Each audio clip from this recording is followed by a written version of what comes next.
नमस्कार शेतकरी बांधवांनो, मी आज तुम्हाला जागतिक दूध दिनाच्या निमित्ताने त्या ठिकाणी शुभेच्छा देतो आणि जागतिक दूध दिनाच्या निमित्ताने मी तुम्हाला काही गोष्टी त्या ठिकाणी सांगू इच्छित आहे। यामध्ये आपण बघतो की आशिया खंडामध्ये भारत हा दुधाच्या उत्पादनामध्ये खूप मोठ्या प्रमाणावरती दुधाचं उत्पादन करतो आणि प्रथम क्रमांकावरती आहे।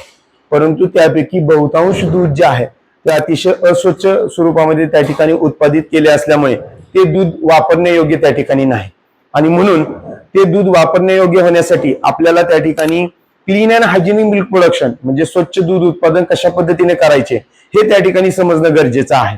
जसं की आपण बऱ्याच वेळा बघतो की ज्यावेळी आपण दुधाची धार त्या ठिकाणी काढत असतो किंवा कासेला आपण त्या ठिकाणी स्वच्छ करत नाही, कोणत्याही प्रकारे त्या ठिकाणी स्वच्छता ठेवत नाही, त्यावेळी त्या ठिकाणी स्वच्छ दूध उत्पादन होऊ शकत नाही।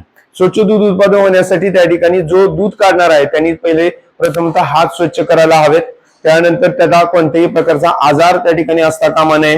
दुसरी गोष्ट, काच त्या ठिकाणी ज्यावेळी काच जी आहे ती पूर्णपणे त्या ठिकाणी स्वच्छ करून घेतली पाहिजे, कोमट पाण्याच्या सहाय्याने ती पुसून घेतली पाहिजे प्रथमतः। नंतर या प्रकारचे त्या ठिकाणी डीप कप त्या ठिकाणी बाजारामध्ये मिळतात, त्याच्यामध्ये पोटॅशियम परमॅंगनेटचं द्रावण किंवा बरेचसे द्रावण आता बाजारामध्ये जे निर्जंतुक करण्यासाठी वापरले जातात ते आलेले आहेत, ते त्या ठिकाणी याच्यामध्ये भरून चारही टीट्सला त्या ठिकाणी वॉश केल्यानंतर धुतल्यानंतर त्याच्यामध्ये ते त्या ठिकाणी लावणं अपेक्षित आहे। ते लावल्यानंतर पुन्हा एकदा काच स्वच्छ पाण्याने धुवून ती कापडाच्या सहाय्याने किंवा नॅपकिनच्या सहाय्याने स्वच्छ करायला आहे आणि मग दूध जे आहे किंवा दूध काढण्याची प्रक्रिया सुरू करायला पाहिजे। दूध काढत असताना शक्यतो पूर्ण मूठ पद्धतीचा त्या ठिकाणी वापर करा, अंगठा पद्धतीचा वापर केल्यास त्या ठिकाणी जनावरांना कासेला किंवा सडाला त्या ठिकाणी इजा होण्याची शक्यता असते। दुसरी गोष्ट, मिल्किंग करत असताना ते 7 मिनिटांमध्ये त्या ठिकाणी पूर्ण करा। 7 मिनिटांमध्ये मिल्किंग पूर्ण केल्यानंतर जे भांड किंवा दुधासाठी आपण वापरणार आहोत, दूध स्टोअर करण्यासाठी किंवा वाहतुकीसाठी जो कॅन आपण वापरणार आहोत तो त्या ठिकाणी स्वच्छ असणं अपेक्षित आहे।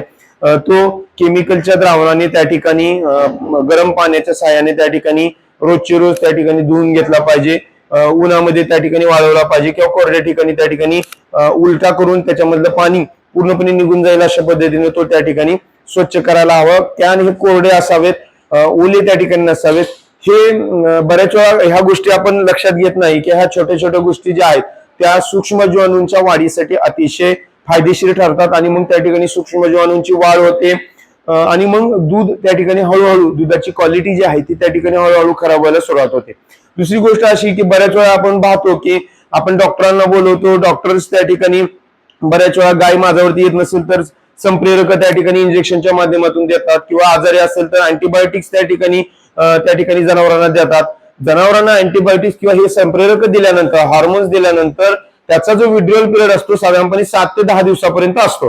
तर 7 ते 10 दिवसापर्यंत त्या ठिकाणी दूध जे आहे ते वेगळं त्या ठिकाणी काढायला हवं। दुसरी गोष्ट, ते दूध जर तुम्ही शक्यतो वापरात आणता कामा नये, ते नॉर्मल दुधामध्ये किंवा नैसर्गिक जे दुसरं दूध काढलेलं आहे त्या चांगल्या हेल्दी दुधामध्ये त्या ठिकाणी मिक्स करता कामा नये।